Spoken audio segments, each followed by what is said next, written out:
Hello everyone. So today we are going to discuss about final speech in the movie The Great Dictator by Charlie Chaplin. First of all, we need to know about Charlie Chaplin. Sir Charles Spencer Chaplin was an English comic actor, filmmaker and composer who rose to fame in the era of silent film and the worldwide icon through his screen persona, The Tramp, and it considered one of the most important figures in the history of film industry. So the Tramp is his icon, the worldwide icon. Then his career spanned more than 75 years, from childhood in the Victorian era until a year before his death in 1977. Then Chaplin wrote, then direct and do many films, and most of them are silent. Then his films are characterized by slapstick combined with pathos, terrified in the tramp struggle against adversity. Many contain social, political themes as well as autobiographical elements. And he got so many honorary awards. Then we can move to our film, The Great Dictator. The Great Dictator is a 1940 American political satire comedy drama film written, directed, produced, scored by and starring British comedian Charlie Chaplin. The Great Dictator was a political satire condemning Hitler, Mussolini, the Nazis, and anti-Semitism. It was Chaplin's first full-sound production and was nominated for 5 Academy Awards. The film tells the story of a Jewish barber, Chaplin, who is mistaken for a dictator he resembles and is asked to take his place. At the film's conclusion, he rejects his position as emperor and gives an impassioned speech that has become one of the most famous speech in film industry. Chaplin's speech at the end of The Great Dictator provides an excellent roadmap of how a citizen can conquer the issues that divide him and how a selfless leader views the world. So actually this speech, the rhetorical style, it reminds the actual aim of the oration, and the tone, sound, body language and gestures and the human vocabulary all are simple and very motivating, and it deals about democracy versus dictatorship, and it addresses gentlemen, all the people of the world, and also it addresses the soldiers. Then in this film, The Great Dictator, actually Chaplin deals in a double role. Double role ആണ് വരുന്നത്. So the first role is Adnoid Hengel, it's similar to Hitler, the Great Dictator, ruler of Romania. Adnoid Hengel. അപ്പോൾ ruler of Romania എന്നാണ് ഫിലിമിൽ. So actually he's trying to mention Hitler and Germany. Then the next role is Jewish barber. ഈ Jewish barber similar to Arnold Hynkel, രണ്ടുപേരും ഒരുപോലെയാണ്. So തെറ്റിദ്ധരിച്ചിട്ട് ഈ Jewish ബാർബറിനെ പിടിച്ചിട്ട് എന്ത് ചെയ്യുന്നു, അവർ എംപറർ ആക്കുന്നു. സോ ദ ഫൈനൽ സ്പീച്ച്, ഈ മൂവിയിൽ വരുന്ന ഫൈനൽ സ്പീച്ചിൽ ഈ ബാർബർ സോറി പറയാണ്, എനിക്ക് എംപറർ ആകാൻ താല്പര്യം ഇല്ല എന്ന് പറഞ്ഞിട്ട് ഡെമോക്രസിയുടെ പവർ എന്താണെന്ന് കാണിച്ചു കൊടുക്കുന്നതാണ് ഈ സ്പീച്ച്. സോ നമുക്കിനി സ്പീച്ചിലോട്ട് പോവാം.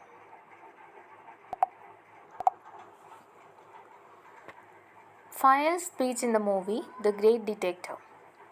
I'm sorry, but I don't want to be an emperor. That's not my business. I don't want to rule or conquer anyone.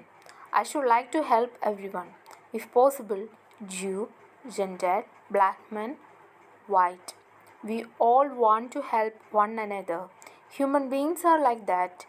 We want to live by each other's happiness, not by each other's misery. We don't want to hate and despise one another. In this world, there is room for everyone, and the good earth is rich and can provide for everyone. The way of life can be free and beautiful, but we have lost the way. So the first paragraph ആദ്യം തന്നെ I am sorry എന്ന് പറഞ്ഞിട്ടാണ് start ചെയ്യുന്നത്. I don't want to be an emperor, എനിക്ക് emperor ആവാൻ താല്പര്യമില്ല. And that is not my business, എൻ്റെ business അതല്ല. Then I don't want to rule or conquer, എനിക്ക് ആരെയും ഭരിക്കുകയോ അല്ലെങ്കിൽ എനിക്ക് ആരെയും കീഴ്പ്പെടുത്താനോ താല്പര്യമില്ല. I should like to help everyone, എനിക്ക് എല്ലാവരെയും സഹായിക്കാനാണ് ഇഷ്ടം. ഇഫ് പോസിബിൾ ആണെങ്കിൽ Jewish people, Gentile people and black men and white men എല്ലാവരെയും എനിക്ക് സഹായിക്കാനാണ് ഇഷ്ടം. So here you can see the hints of Holocaust, concentration camp and the cruelties of Hitler. We all want to help one another. നമ്മളെല്ലാവരും പരസ്പരം സഹായിച്ച് വേണം ജീവിക്കാനായിട്ട്. Humans, മനുഷ്യന്മാരെന്ന് പറഞ്ഞാൽ അങ്ങനെയാണ്, പരസ്പരം സഹായിക്കണം, പരസ്പരം സന്തോഷിച്ച് ജീവിക്കണം. And we don't want to hate and despise one another. നമ്മൾ ഒരിക്കലും പരസ്പരം വെറുക്കുകയോ ഇഷ്ടപ്പെടാതെ ഇരിക്കുകയോ അടികൂടുകയോ ഒന്നും ചെയ്യരുത്. നമ്മുടെ ലോകം എന്ന് പറഞ്ഞാൽ എല്ലാവർക്കും വേണ്ടിയുള്ളതാണ്. എല്ലാവർക്കും സന്തോഷമായി ജീവിക്കാനുള്ള സ്പേസ് നമ്മുടെ ലോകത്തിൽ ഉണ്ട്. Greed has poisoned men's souls, has barricaded the world with hate, has goose-stepped us into misery and bloodshed. So this point is very important. Greed has poisoned men's souls. മനുഷ്യന്മാരുടെ ആത്മാവ് ഒരു മനസ്സ് എന്ന് പറയുന്നത് എന്താണ്? അത്യാഗ്രഹം നിറഞ്ഞ് നാശമായിപ്പോയി. So here indicating Hitler. അപ്പോൾ നമ്മുടെ ലോകം മൊത്തം വിദ്വേഷം അല്ലെങ്കിൽ ദേഷ്യം കൊണ്ട് നിറഞ്ഞു. അതിൻ്റെ റീസൺ എന്ന് പറഞ്ഞാൽ ഗ്രീഡാണ്. ദെൻ മിലിറ്ററി ഫോം ചെയ്യുന്നു. ഗൂസ് സ്റ്റെപ്ഡ് എന്ന് പറഞ്ഞാൽ മിലിറ്ററിനെയാണ് ഉദ്ദേശിക്കുന്നത്. അവരെന്ത് ചെയ്തു? മിലിറ്ററി എല്ലായിടത്തും ബ്ലഡ് ഷെഡ് ആൻഡ് മിസറി ഉണ്ടാക്കി. അതായത് യുദ്ധം, എല്ലാവരും യുദ്ധത്തിൽ ഏർപ്പെട്ടു, എല്ലാവരും കോൺക്വർ ചെയ്യാനായിട്ട് തുടങ്ങി. We have developed speed but we have shut our self in. ഇവിടെ സ്പീഡിനോട് ഉദ്ദേശിക്കുന്നത് ആ ഡ്രഗാണ് സ്പീഡ്. അപ്പോൾ ഇവിടെ ഹ്യൂമാനിറ്റി വേഴ്സസ് ഗ്രീഡ് എന്നുള്ള ഒരു കോൺസെപ്റ്റാണ് തരുന്നത്. Then machinery that gives abundance has left us in want. Our knowledge has made us cynical, our cleverness hard and unkind. So നമ്മൾ നാരോ മൈൻഡഡായി, നമ്മൾ ആരെക്കുറിച്ചും ചിന്തിക്കുന്നില്ല. നമ്മുടെ ക്ലെവർനെസ് അത് നമ്മളെ എന്താക്കി? ഹാർഡ് ആൻഡ് അൺകൈൻഡ് ആക്കി. We think too much and feel too little. നമ്മൾ വളരെയധികം ചിന്തിക്കുന്നു, ബട്ട് ഫീലിങ്സ് കുറവാണ്. More than machinery we need humanity. More than cleverness, we need kindness and gentleness. Without these qualities, life will be violent and all will be lost. അപ്പോൾ പറയാണ് ഹ്യൂമാനിറ്റിയാണ് നമുക്ക് വേണ്ടത്. മിഷനറിക്കാളും നമുക്ക് ആവശ്യം ഹ്യൂമാനിറ്റിയാണ്. അതുപോലെ ക്ലവർനെസ്സിനേക്കാളും നമുക്ക് ആവശ്യം എന്താണ്? കൈൻഡ്നെസ്സും ജെൻറ്റിൽനെസ്സുമാണ്. ഈ കൈൻഡ്നെസ്, ജെൻറ്റിൽനെസ്, ഹ്യൂമാനിറ്റി ഈ ക്വാളിറ്റീസ് ഒന്നും ഇല്ലെങ്കിൽ നമ്മുടെ ലൈഫ് എന്തായിരിക്കും? ലോസ്റ്റ് ആയിരിക്കും ആൻഡ് വയലൻറ്റും ആയിരിക്കും. The aeroplane and the radio have brought us close together. The very nature of these inventions cried out for the goodness in man, cries out for universal brotherhood, for the unity of us all.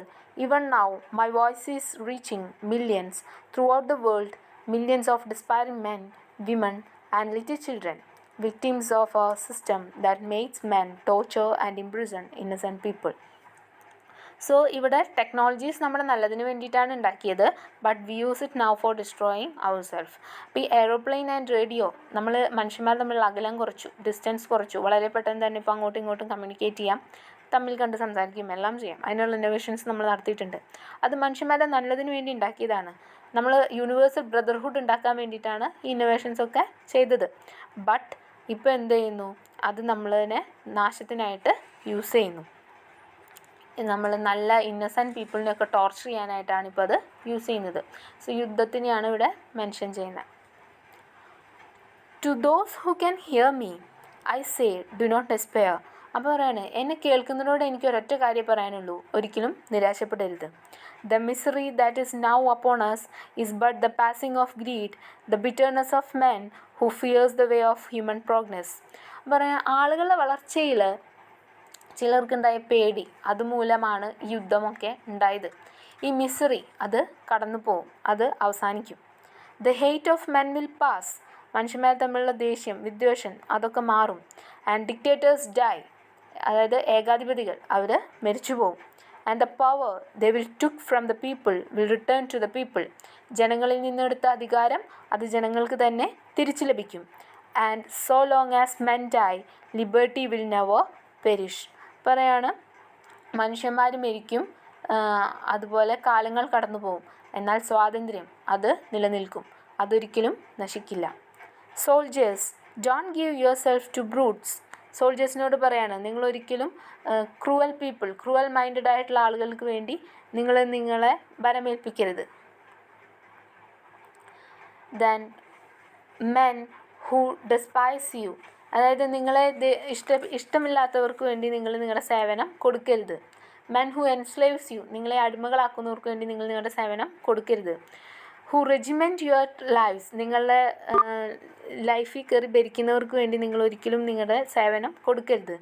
And tell you what to do, what to think and what to feel, നിങ്ങൾ എന്ത് ചിന്തിക്കണം അല്ലെങ്കിൽ എന്ത് ചെയ്യണം, എങ്ങനെ പെരുമാറണം, അങ്ങനെ നിങ്ങളെ നിയന്ത്രിക്കുന്നവർക്ക് വേണ്ടി നിങ്ങളുടെ ലൈഫ് ഒരിക്കലും നിങ്ങൾ കൊടുക്കരുത്. Who drill you, diet you and treat you like cattle, use you as cannon fodder. സോൾജേഴ്സിനോട് പറയാണ്, നിങ്ങളുടെ മൈൻഡ് ഇപ്പോൾ വേറൊരാൾ കൺട്രോൾ ചെയ്യാണ്. അങ്ങനെ മൈൻഡ് കൺട്രോൾ ചെയ്യുന്നവർക്ക് വേണ്ടി നിങ്ങളുടെ സേവനം നിങ്ങൾ കൊടുക്കരുത്. നിങ്ങൾ എന്ത് ഫുഡ് കഴിക്കണം, അല്ലെങ്കിൽ നിങ്ങളെ കന്നുകാലികളെ പോലെ ട്രീറ്റ് ചെയ്യുന്നു, അവർക്കൊന്നും നിങ്ങൾ നിങ്ങളുടെ സേവനം കൊടുക്കരുത്. And use you as a cannon fodder, അതായത് പീരങ്കി തീറ്റ, അതായത് യുദ്ധത്തിന് വേണ്ടി മാത്രം നിങ്ങളെ ഉപയോഗിക്കുന്നു, അവർക്കൊന്നും നിങ്ങൾ നിങ്ങളുടെ സേവനം കൊടുക്കരുത്. Don't give your self to those unnatural men, machine men with machine minds and machine hearts. You are not machines, you are not cattle, you are men. You have to love of humanity in your hearts. You don't hate, only the unloved hate. The unloved and the unnatural soldiers don't fight for slavery, fight for liberty. So സോൾജേഴ്സിനോട് പറയാണ്, നിങ്ങൾ machines അല്ല, you are not machine men, you are not machine minded, you are not machine hearts, you are humans. ഹ്യൂമൻസിന് എന്താണ് വേണ്ടത്? Love ആണ് വേണ്ടത്. So നിങ്ങൾ സോൾജേഴ്സ് ആണെങ്കിലും ഡോണ്ട് ഫൈറ്റ് ഫോർ സ്ലേവറി, അടിമത്തത്തിന് വേണ്ടി പോരാടരുത്. പകരം എന്ത് ചെയ്യണം? ഫൈറ്റ് ഫോർ ലിബർട്ടി, സ്വാതന്ത്ര്യത്തിന് വേണ്ടി പോരാടൂ. In the 17th chapter of St. Luke, it is written, the kingdom of God is within men. Not one man, nor a group of men, but in all men. In you the people have the power of create machines, the power to create happiness. You the people have the power to make this life free and beautiful, not make this world is wonderful adventure. So പറയാണ്, cent ലൂക്ക, അതായത് ബൈബിളിലെ ഒരു 17th chapter, ലൂക്കോസിൻ്റെ 17ാം അധ്യായം എടുക്കുകയാണ്. അതിൽ പറഞ്ഞിട്ടുണ്ട്, the kingdom of God is within man. സ്വർഗമുള്ളത് എവിടെയാണ്, അല്ലെങ്കിൽ ദൈവത്തിൻ്റെ സിംഹാസനം ഇരിക്കുന്നത് എവിടെയാണ്? ആളുകളുടെ മനസ്സിലാണ്. വിത്തിൻ മാൻ, മനുഷ്യന്മാരുടെ ഉള്ളിലാണ്. എന്നിട്ട് പറയുന്നു, not one man nor a group of man but in all man. ഇവിടെ ഉദ്ദേശിക്കുന്നത് ഹിറ്റ്ലറിനെയും അവരുടെ പാർട്ടീനെയൊക്കെയാണ്. ഹിറ്റ്ലറിലോ അല്ലെങ്കിൽ നാസി പാർട്ടിയിലോ ജർമ്മനിയിലോ മാത്രമല്ല ദൈവം ഇരിക്കുന്നത്. ദൈവം എവിടെയാണ്? ഓരോ മനുഷ്യരുടെ ഉള്ളിലുമാണ് ഇരിക്കുന്നത്. ഇൻ യു, നിങ്ങളിൽ ദൈവമുണ്ട്, നിങ്ങളിൽ ദൈവത്തിൻ്റെ സിംഹാസനമുണ്ട്. പീപ്പിൾ ഹാവ് ദ പവർ, ജനങ്ങൾക്ക് എന്തുണ്ട്? അധികാരമുണ്ട്. The power to create machines ഉണ്ടാക്കാനുള്ള അധികാരം, പവർ നിങ്ങളിലുണ്ട്. The power to create happiness ഉണ്ടാക്കാനുള്ള പവർ നിങ്ങളിലുണ്ട്. You the people have the power to make this life free and beautiful. നിങ്ങളുടെ ലൈഫ് ഫ്രീ, സ്വാതന്ത്ര്യത്തോടെയുള്ളതും അതുപോലെ തന്നെ മനോഹരമാക്കാനും ഒരു അഡ്വഞ്ചറസ് ലൈഫ് ലീഡ് ചെയ്യാനും ഒക്കെയുള്ള പവർ നിങ്ങളുടെ കയ്യിൽ തന്നെ ഉണ്ട്. Then, in the name of democracy, let us use that power. Let us all unite. ഇനി അൾട്ടിമേറ്റ് പവർ ഡെമോക്രസി ആണ്. ഡെമോക്രസിയുടെ പേരിൽ നമുക്ക് യുണൈറ്റ് ചെയ്യാം എന്നാണ് പറയുന്നത്. Let us all unite. Let us fight for a new world. നമുക്കൊരു പുതിയ ലോകത്തിന് വേണ്ടി പോരാടാം. A decent world that will give men a chance to work, that will give youth a future and old age a security. By the promise of these things, brutes have risen to power, but they lie. They don't fulfill that promise. They never will. അപ്പോൾ പറയാണ്, നമുക്ക് ഡെമോക്രസിയുടെ പേരിൽ ഒത്തുചേരാം, നമുക്കൊരു പുതിയ ലോകത്തിന് വേണ്ടി പോരാടാം. ഈ ബ്രൂട്ട്സ്, അതായത് ജർമ്മനി, നാസി, ഹിറ്റ്ലർ, മുസോളിനിയൊക്കെയാണ് പറയുന്നത്. അപ്പോൾ അവരൊക്കെ അധികാരത്തിൽ കയറുമ്പോൾ നമുക്ക് പ്രോമിസ് ചെയ്ത കാര്യങ്ങളാണ്, നമുക്ക് വർക്ക് ചെയ്യാൻ നല്ലൊരു അന്തരീക്ഷം, യൂത്തിനൊരു നല്ലൊരു ഭാവി, ഓൾഡ് ഏജിലുള്ള ആളുകൾക്ക് നല്ലൊരു സെക്യൂരിറ്റി, ഇതൊക്കെ അവർ വാഗ്ദാനം ചെയ്തിരുന്നു. ബട്ട് ദേ ലൈ, അവർ നമ്മളെ പറ്റിച്ചു, അവർ തന്നില്ല. They do not fulfil the promise, അവർ പറഞ്ഞിട്ടുള്ള കാര്യങ്ങളൊന്നും അവർ ഫുൾഫിൽ ചെയ്തില്ല. ദേ നെവർ വിൽ, അവരൊന്നും തന്നെ നമുക്ക് തന്നിട്ടില്ല. സോ പറയാണ്, അവർ നമ്മളെ പറ്റിച്ചു. സോ നമുക്ക് ഡെമോക്രസിയുടെ പേരിൽ ഒത്തുചേരാം, പോരാടാം, സ്വാതന്ത്ര്യത്തിന് വേണ്ടി, നല്ലൊരു ഫ്യൂച്ചറിന് വേണ്ടി, നല്ലൊരു വർക്ക് ചെയ്യാനുള്ള ഒരു സാഹചര്യത്തിന് വേണ്ടി, ഓൾഡ് ഏജിലുള്ളവർക്ക് സെക്യൂരിറ്റിക്ക് വേണ്ടി നമുക്ക് പോരാടാം. Dictators free themselves but they enslave the people. ഡിക്റ്റേറ്റേഴ്സിൻ്റെ പ്രത്യേകത എന്താണെന്ന് വെച്ച് കഴിഞ്ഞാൽ അവർക്ക് സ്വാതന്ത്ര്യം ഉണ്ടായിരിക്കും, ബട്ട് ദേ എൻസേവ്സ് people. ജനങ്ങളെ അവരെ അടിമകളാക്കും. So here they criticize the dictatorship. Now let us fight to fulfill that promise. Dictators നമുക്ക് തരാമെന്ന് പറഞ്ഞ സാധനങ്ങളൊന്നും തന്നില്ല. സോ അവർ പറഞ്ഞ ആ പ്രോമിസിന് വേണ്ടി നമുക്ക് ഫൈറ്റ് ചെയ്യാം. Let us fight to the free the world. നമുക്ക് എന്ത് ചെയ്യാം, ഈ ലോകത്തെ ഫ്രീ ആക്കാൻ, സ്വാതന്ത്ര്യത്തിലോട്ട് കൊണ്ടെത്താൻ വേണ്ടി നമുക്ക് ഫൈറ്റ് ചെയ്യാം. Let us fight to free the world, to do away with national barriers, to do away with greed, with hate and intolerance. അപ്പോൾ പറയണേ നമുക്ക് നാഷണൽ ബാരിയേഴ്സ്, അതിർത്തികൾ മാറ്റിവെച്ച്, അതുപോലെ നമ്മുടെ അത്യാഗ്രഹം മാറ്റിവെച്ച്, നമ്മുടെ വിദ്വേഷം, ഇൻടോളറൻസ് എല്ലാം മാറ്റിവെച്ച് നമുക്കൊരു പുതിയ ലോകത്തിന്, സ്വാതന്ത്ര്യത്തിന് വേണ്ടി നമുക്ക് പോരാടാം. Let us fight for a world of reason, a world where science and progress will lead to all men's happiness. Soldiers, in the name of democracy, let us all unite. പറയണേ നമുക്ക് എന്ത് ചെയ്യാം, നല്ലൊരു ലോകത്തിന്, ഒരു റീസണബിൾ ആയിട്ടുള്ള യുക്തിപരമായ ലോകത്തിന് വേണ്ടി പോരാടാം. ആരുടെയും കൺട്രോൾ ഇല്ലാത്ത, സയൻസ് ആൻഡ് പ്രോഗ്രസ് എല്ലാം മനുഷ്യരുടെ നന്മയ്ക്ക് വേണ്ടി ഉപയോഗിക്കുന്ന, മനുഷ്യരുടെ സന്തോഷത്തിന് വേണ്ടി ഉപയോഗിക്കുന്ന ഒരു ലോകത്തിന് വേണ്ടി നമുക്ക് പോരാടാം. Soldiers, in the name of democracy, let us all unite. ഡെമോക്രസിയുടെ പേരിൽ നമുക്ക് എല്ലാവർക്കും ഒത്തുചേരാം. നമുക്ക് ഫ്രീഡത്തിന് വേണ്ടി ഫൈറ്റ് ചെയ്യാം. Let us all unite. അപ്പോൾ ഇതാണ് ചാപ്റ്റർ. സോ ഇനി ഇതിൽ ക്വസ്റ്റ്യൻ ആൻസേഴ്സ് നോക്കുകയാണെങ്കിൽ നിങ്ങൾക്ക് കാണാൻ പറ്റും. ദ ഫസ്റ്റ് ക്വസ്റ്റ്യൻ, ചാർലി ചാപ്ലിൻ്റെ ഏത് ഫിലിമിലാണ് ചാപ്ലിൻ ജൂയിഷ് ബാബർ നിന്നുള്ള റോൾ ചെയ്യുന്നത്? It is the great dictator. The next question, dash has poisoned men souls. എന്താണ്? ഗ്രീഡ്. ദെൻ പിന്നെ നെക്സ്റ്റ് ചോദിക്കുന്നത് ഏത് ചാപ്റ്ററിലാണ് kingdom of God within men എന്ന് പറയുന്നത്? 17th chapter, saint Luke. ഇനി നെക്സ്റ്റ് ചോദിക്കുന്നത് what according to Chaplin are the qualities without which life will be violent? അപ്പോൾ humanity, kindness, gentleness. Then next ചോദിക്കുന്നത് name the power that will unite the world, that is democracy. ഇനി dictatorship versus democracy എന്നുള്ളൊരു question ചോദിച്ചിട്ടുണ്ട്. So actually dictatorship ആണെങ്കിൽ നമുക്ക് oppression സപ്രഷനൊക്കെയാണ് ഉണ്ടാവുക. അതുപോലെ തന്നെ ഒരാൾ ഭരിക്കുന്നു, നമ്മളതിൻ്റെ കീഴിൽ അടിമകളായിട്ട് ജീവിക്കുന്നു, സ്ലേവറി. അതുപോലെ തന്നെ ഹ്യൂമൻ റൈറ്റ്സ് ഇഷ്യൂസ്, നമുക്ക് പൊളിറ്റിക്കൽ സിസ്റ്റം ചേഞ്ച് ചെയ്യാൻ പറ്റില്ല, ഒരാൾ തന്നെയാണ് നമ്മളെ ഭരിക്കുന്നത്, അവർ പറയുന്ന കാര്യങ്ങൾ നമ്മൾ ചെയ്യണം. ദെൻ ഡെമോക്രസി ആണെങ്കിൽ it thrives on freedom, election ബേസിലാണ് നമ്മൾ സെലക്ട് ചെയ്യുക. പവർ, അൾട്ടിമേറ്റ് പവർ എന്ന് പറയുന്നത് പീപ്പിളിൻ്റെ കയ്യിലാണ്, നോ സ്ലേവറി. അതുപോലെ തന്നെ ഇൻഡിവിജ്വൽസിന് പവർ കിട്ടുന്ന ഒരു സിസ്റ്റമാണ് ഡെമോക്രസി. സോ ഇവിടെ ഇപ്പോൾ നമ്മുടെ ഫിലിമിലാണെങ്കിൽ അവർ പറയുന്നത് റൊമാനിയയിലാണ് ഈ പ്രശ്നങ്ങൾ നടക്കുന്നത്, അഡോൾഡ് ഹേഗിലാണ് ഡിക്റ്റേറ്റർ എന്നാണ്. പക്ഷേ ആക്ച്വലി ഇവിടെ ഉദ്ദേശിക്കുന്നത് ഹിറ്റ്ലറിനെയും ജർമ്മനീനെയാണ്. അവർ ജൂയിഷ് പീപ്പിളിനോട് കാണിക്കുന്ന ക്രൂരതകളൊക്കെയാണ് ഇതിൽ ഹൈലൈറ്റ് ചെയ്യുന്നത്. സോ ആ ഒരു കോൺസെപ്റ്റ് വെച്ചുകൊണ്ട് വേണം നമ്മൾ ഈ ഒരു സ്പീച്ച് പഠിക്കാനായിട്ട്. Thank you.